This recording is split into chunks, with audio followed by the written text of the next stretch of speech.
I knew something was off the second I saw Damien wrinkle his nose at the manila folder on the table like it smelled bad.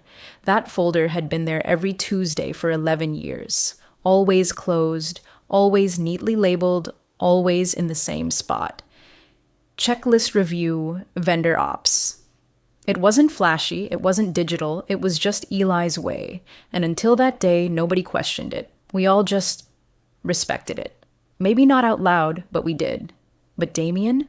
Damien came in swinging. Private equity slick, fresh off a multi-year stint at some consultancy where they wear sneakers with suits and talk about disruption like it's a virtue. He walked into the finance ops meeting like he was expecting a TED Talk and instead got a crossword puzzle from 1987. He picked up Eli's checklist, flipped through it with two fingers like it might bite him, and said, "This is your system?" Eli didn't flinch. He never did. He leaned back, slow as molasses, sipped his room temp coffee, and replied, "It's what keeps payments compliant." No frills, no apology, just fact. That's who Eli was. A 57-year-old finance ops lifer who didn't care about Slack emojis or Q2 vision boards. He cared about what worked. I sat there across the table watching Damien's smirk grow like a rash. I wish I'd said something, but I didn't. Because at that moment, I wasn't sure who the room belonged to anymore. The old guard or the new money. By the way, before we go deeper, if you're listening and haven't subscribed yet, it would mean the world to our team if you tapped that button and gave the story a like. Seriously, 97 out of 100 people don't, and it helps way more than you'd think. All right, back to Eli. You have to understand.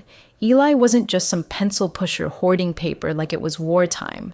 His checklist was the system. No one ever formalized it because it didn't need formalizing. Eli was the continuity. His notes tracked contract cycles, vendor behavior, attestation windows, compliance flags, and all the little bureaucratic landmines that everyone else thought were just noise. He kept them out of legal hot water more times than I can count. Half the vendors only renewed because Eli sent handwritten thank you notes and remembered birthdays. That's the kind of guy he was. Damien, though? Damien saw inefficiency. Redundancy. He started asking questions like, why can't this be automated? And do we even need a validation cycle for payouts if legal's already signed off? It sounded reasonable. If you've never actually worked in a system where a single missing document can stall payroll or void a contract. Within 3 weeks, Damien was streamlining everything. He brought in this third-party tool that promised integrated batch processing, AI-driven vendor management, blah, blah, blah. Looked pretty in the demo. But it didn't know which vendors flagged quarterly legal renewals in California. Didn't catch that one vendor's contract had an attestation clause tied to a physical signature. Didn't care that one of our suppliers only processed invoices through a specific Net45 flow Eli had been adjusting since 2014. But no one wanted to hear it. Not then. Damien had the floor now. The CEO loved him. Called him fresh blood, said things like, let's be agile, and time to upgrade the legacy. He said that last one while looking right at Eli. The worst part? Eli didn't fight back. He just nodded, packed up his folder, and started shrinking into the background, like he knew it was coming, like he'd seen this movie before.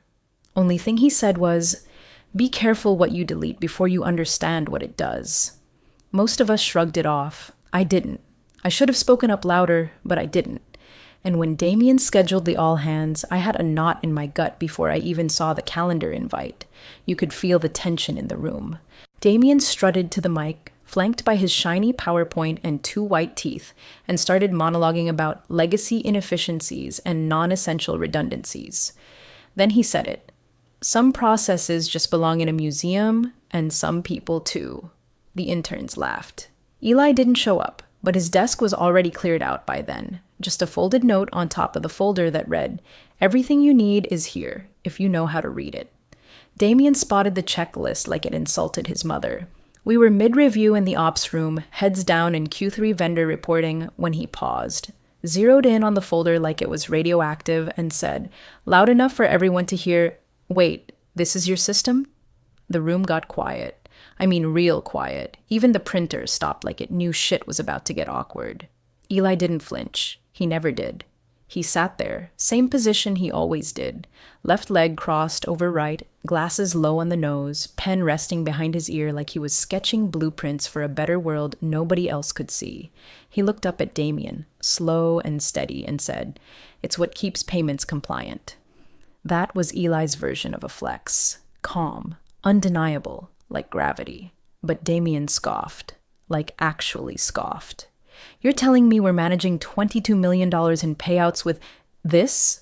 He tapped the cover with one manicured fingernail like it might give him tetanus. Then he looked around the room like we were all in on some inside joke. "Guys, there are better tools for this. This is like using a flip phone to run a startup." He turned to one of the newer QA analysts, Jess, I think, and said, "What do you think? Should we replace this with an automated vendor compliance suite?" Jess looked like a deer in headlights. She glanced at Eli, then at me, then at her own damn shoes. Didn't say a word. And I can't blame her. Because what Damien didn't understand, what none of them really got, was that checklist wasn't just a tracker. It was a map. A record of who got paid, when, under what clause, how their renewal window lined up with service audits where we were at risk, and who'd been late 3 quarters in a row. It had cross-referenced notes from legal, risk, and ops, all scrawled in shorthand only Eli understood.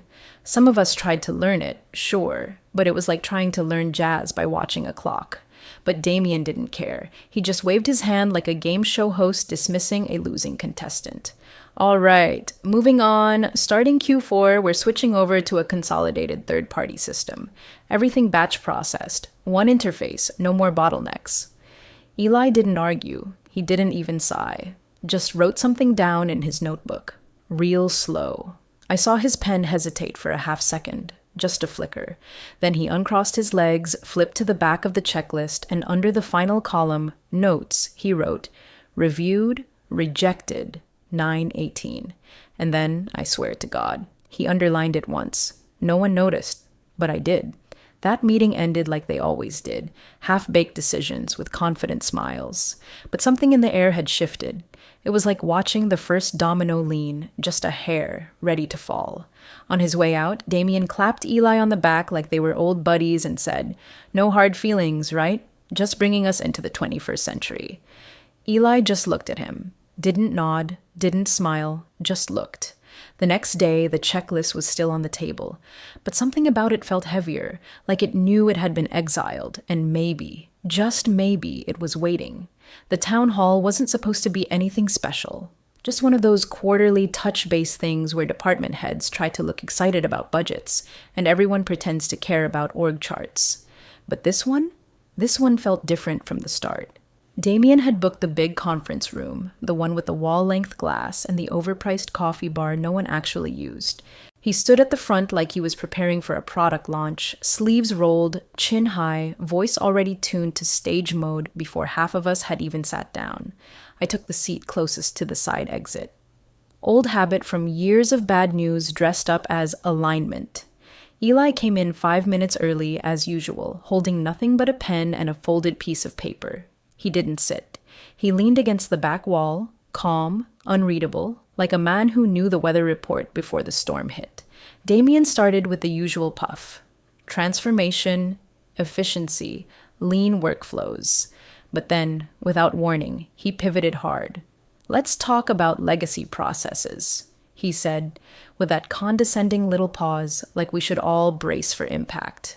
"Handwritten notes, outdated checklists, manual validations in a digital age. You know what that gets us? Errors, delays, vendor confusion. What we need is modernization." No one said a word, but a few of the younger analysts shifted in their seats, trying not to smirk. They knew where this was going. Hell, we all did.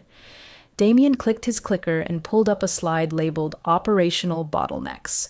Dead center, a photo, an actual goddamn photo of Eli's checklist, blown up and backlit like it was Exhibit A in a federal trial.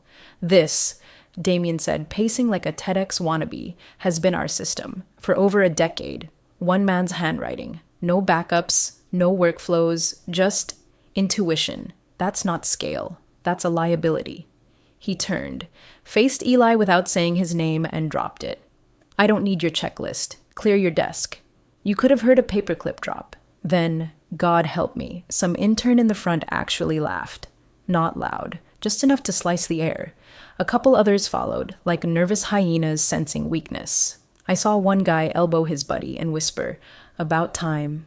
Eli didn't react. No raised voice, no defense. He just nodded once, then turned and walked out. But not before walking up to the table, placing the folded piece of paper next to the now infamous checklist, and leaving them both there.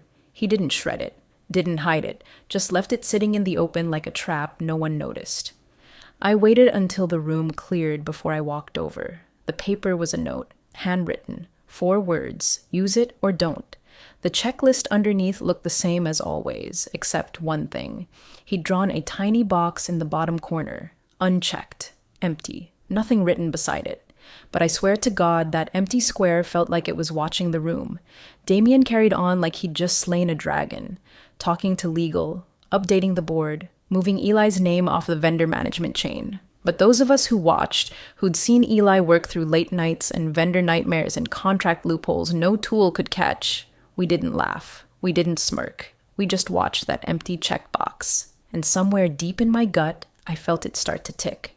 The first sign was small, barely a blip. One of our mid-tier vendors flagged a non-compliant remittance protocol and paused fulfillment. Damien brushed it off like it was nothing. "They'll get over it," he muttered, barely looking up from his Surface tablet. But by the time lunch hit, the second vendor chimed in, then a third, and then something much uglier. Finance pinged ops to say that the Tier 1 supplier, our infrastructure host, had just halted access to their platform over a contract clause breach.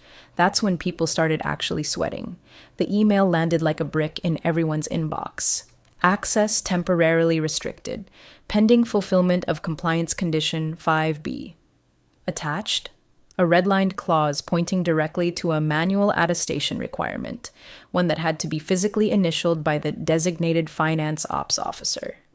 The signature line? Still blank. That used to be Eli. Suddenly, the room that had snickered over his retirement age checklist turned into a war room of panicked Slack threads and urgent, need this now subject lines. And that fancy third-party batch tool Damien was so proud of. It didn't even have fields for clause exceptions. It just dumped invoices into an automated approval queue and prayed the vendor's backend could sort it. It couldn't. By 5 p.m., our dev team was working off local backups because the vendor's access keys had been revoked. Contracts stalled. Processing halted. Half the engineering team was just pacing the hall with AirPods and caffeine jitters. And Damien was furious, storming around, snapping at everyone from IT to janitorial like the vending machines had personally betrayed him. When payroll flagged him the next morning, I thought he'd lose it entirely. Validation error, the email read. Tiered account confirmation mismatch for 6 employees. Payment withheld pending secondary sign-off. That was another one of Eli's invisible tricks. Dual-layer verifications for multi-account payments, a safeguard he added after a double payout incident 7 years ago. No one else even knew how it worked because it wasn't in the software. It was in the process. His process, but it wasn't just process anymore. It was absence. Eli's absence. It was the silence in the break room where he used to sit and update the checklist while sipping that sludge he called coffee. It was the hole in the 2 p.m. QA loop where he used to catch the contracts team forgetting to confirm clause renewals. It was the eerie stillness around vendor ops, like someone had shut off gravity and forgot to turn it back on. Damien called a floor meeting and blamed IT. He said something about integration gaps and unexpected dependencies. He even tried to rope in the data team demanding real-time dashboards to monitor the fallout. But legal wasn't buying it anymore. They started digging. Quietly, professionally, but with growing edge. I saw 2 of them in a glass room, holding Eli's old checklist, squinting at the abbreviations like they were decoding ancient scripture. One of them tapped her pen on a column labeled RB7D hold. She mouthed the words, risk-based hold, 7 days. I hadn't heard that phrase in years, but Eli used it every single Thursday. That's when I felt it. That sense of deep, structural pain, like a muscle you didn't know you had until it tore. You don't realize how much one person anchors a system until you remove them and the system starts to bleed. Quietly, relentlessly. The freeze wasn't just technical, It was surgical, and Eli, whether anyone wanted to admit it or not, had been the stitch holding the incision closed. They found the checklist on day 2 of the freeze sitting exactly where Eli left it, on the corner of the ops table, under a stapled invoice and a half-empty box of pens no one claimed. It had coffee stains on the edges and a corner dog-eared so perfectly you'd think it came that way from the printer. Only problem was, it read like ancient Greek wrapped in legalese and then translated through Morse code.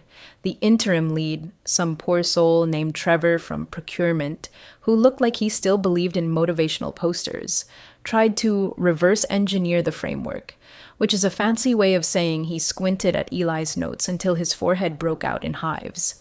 Every line had annotations in a mix of shorthand, arrows, and what looked like old punch card formatting.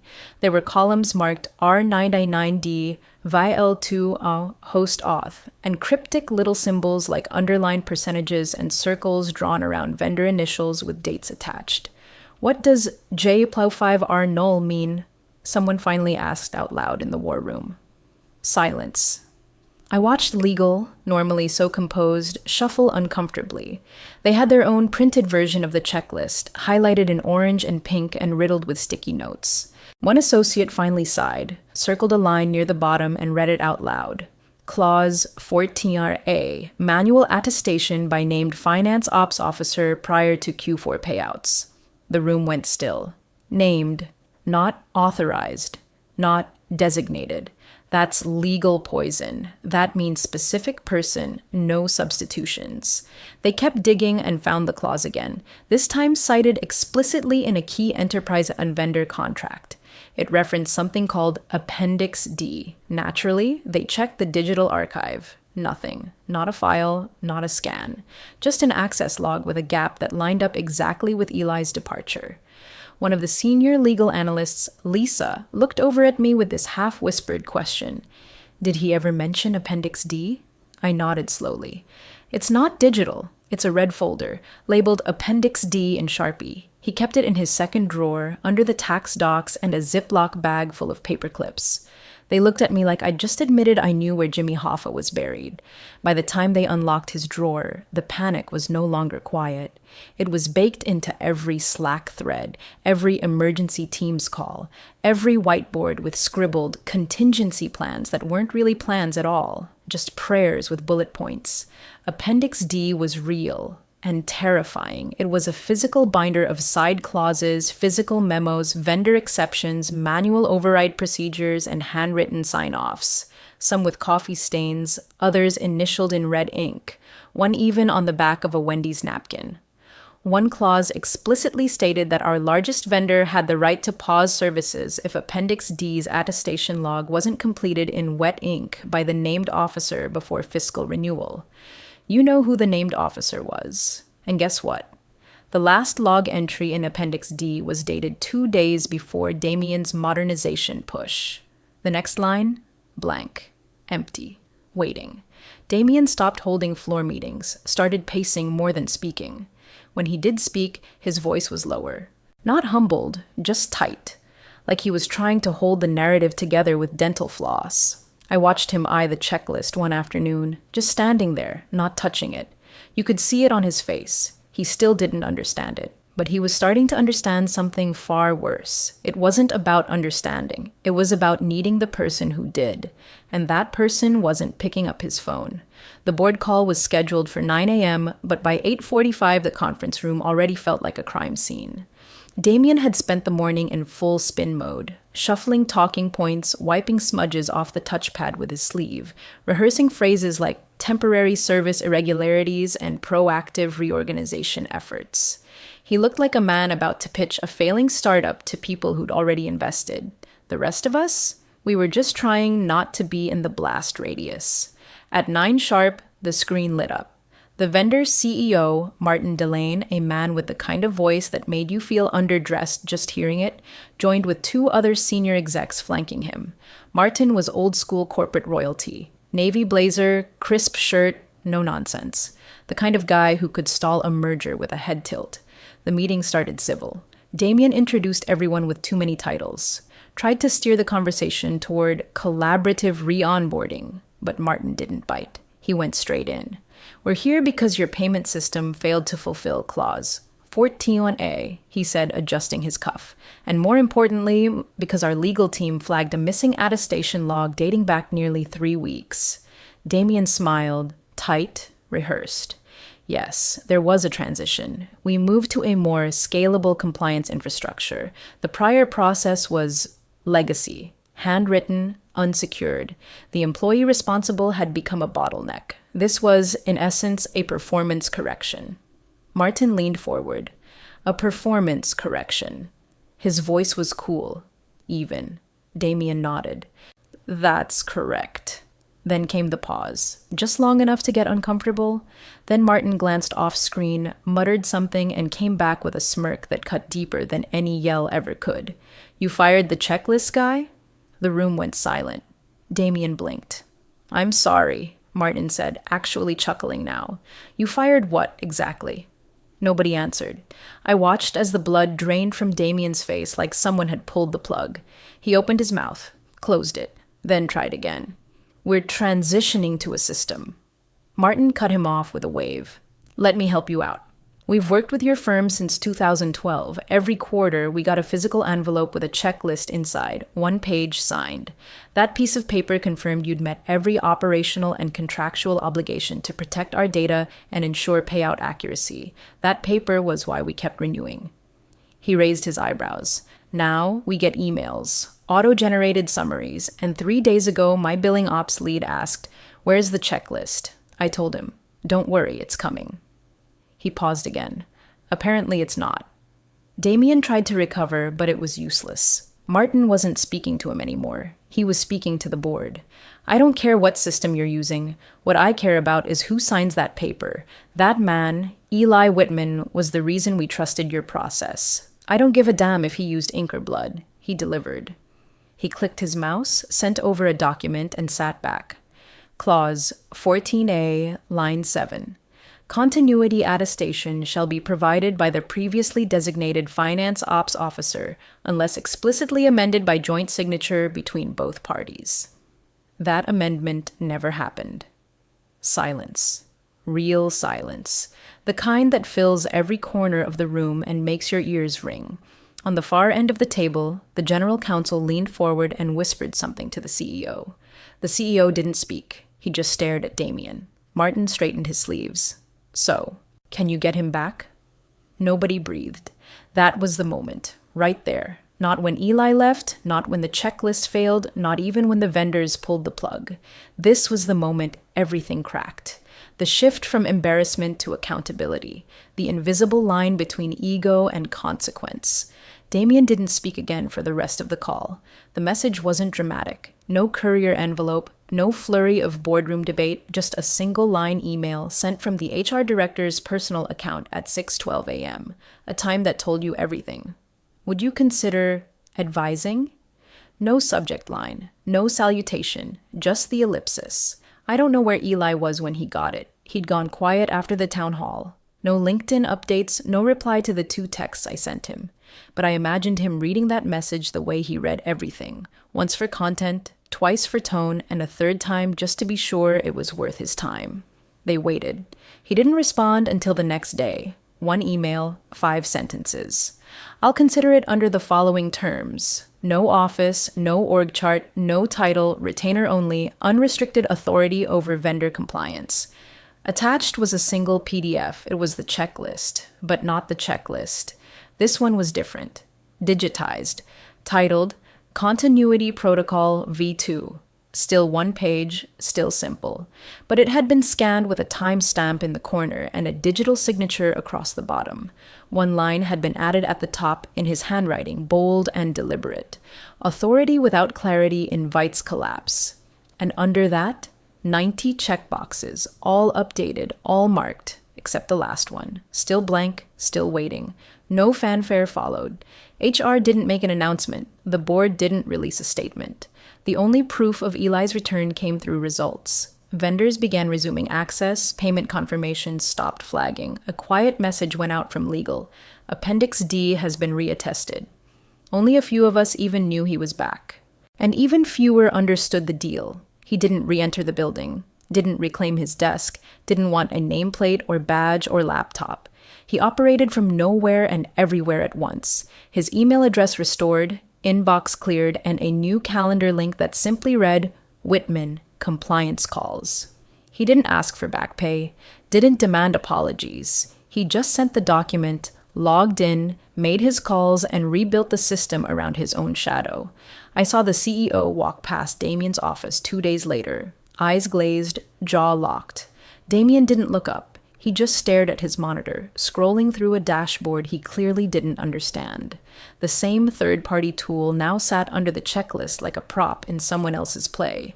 We stopped using the phrase legacy system around that time. Interns stopped laughing. And the checklist? It got a new nickname. They started calling it the protocol. Because Eli wasn't coming back. He was already here. You could feel the shift even before it was announced. It started in small ways, quiet adjustments, subtle habits everyone suddenly adopted without instruction. Vendor ops began blocking off time to review paper protocols. Legal started referring to checklist line items as if they'd always been part of the official policy. Finance added a standing agenda item labeled Protocol Sync. No one questioned it. They didn't need to. Eli's system wasn't just back. It was law now. A formal policy memo went out one Monday morning. Effective immediately, all vendor compliance, payout sequencing, and attestation processes will follow the Continuity Protocol, V2. It was brief, clinical, no mention of Eli by name, no trace of the chaos that birthed it, but everyone knew. We'd lived through the week without him. We didn't need a name. We needed the damn checklist. IT built an internal portal for it. Not flashy. Just a clean interface with one file, version-controlled, download only. No edits allowed without written justification submitted to legal. Eli was listed as protocol architect in the metadata. No org chart, no headshot. Just one field labeled designated authority external, retainer locked.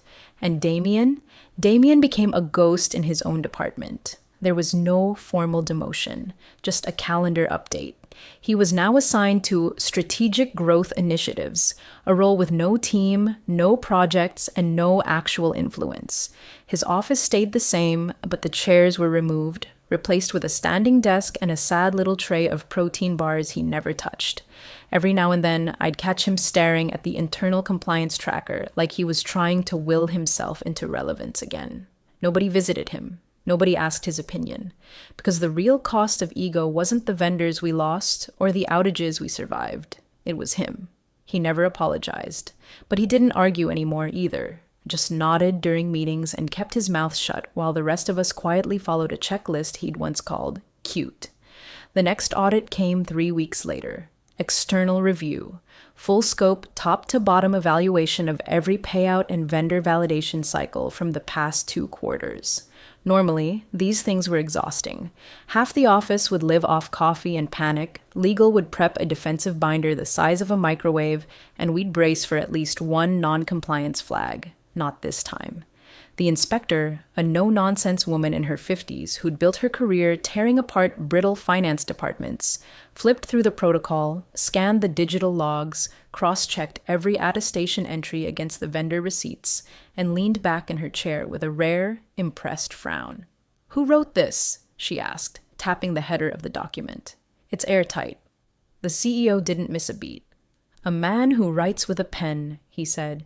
There was no laughter, just that heavy silence of acknowledgement, respect. The inspector nodded once and moved on.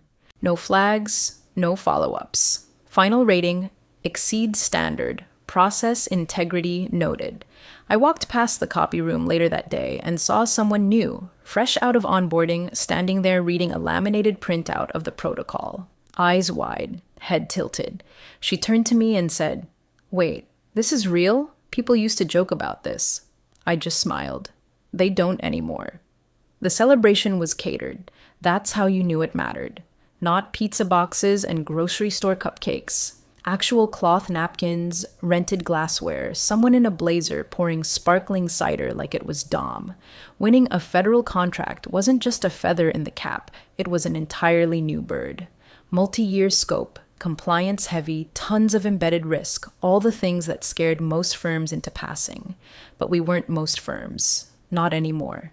The announcement email was short. Just a subject line: award confirmed, FedGov data compliance Tier 1 contract.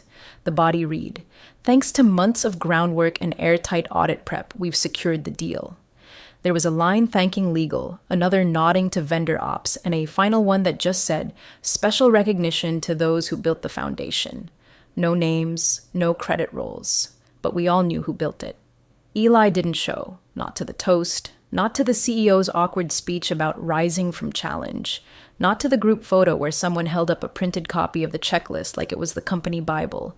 I don't even think anyone expected him to show. By then, he was less a person than a force. Something stable in the background, unspoken but absolute. His name had become a verb in the department. Did you Eli this yet? Run it through the Eli layer. Make sure it's protocol checked. No one laughed when they said it. That afternoon, a junior analyst, Jaya, barely 6 months in, was cleaning up shared folders after the big upload rush for the compliance logs. She was organizing old backups, clearing duplicates, archiving PDFs, routine stuff, until she clicked into an old nested folder titled Legacy Files Archive, EJW. Inside it, among scanned signatures and cross-referenced clause maps, she found a file simply labeled Continuity P final.pdf. She opened it. It was the checklist. Digitized, clean, familiar, but with one change. At the bottom, under all the line items, clause reviews, risk flags, dual auths, manual holds, physical confirmations, was a new entry. Item 89. Ensure policy outlasts ego. No checkbox beside it, no timestamp. Just the sentence, sitting there like a truth carved in stone. She printed it, slid it into a plastic sleeve, taped it above her desk without saying a word. By the end of the week, 5 other desks had copies too. No one told us to do it. We just did. That was Eli's final signature, not with a flourish, not with applause, but with a quiet instruction that outlived the man himself. Legacy isn't loud. It doesn't announce itself in bold or beg for credit. It leaves a trail that others follow without knowing why. And when someone finally asks, who made this? The answer doesn't matter. What matters is that it works. And that, when ego tried to erase it, the checklist stayed.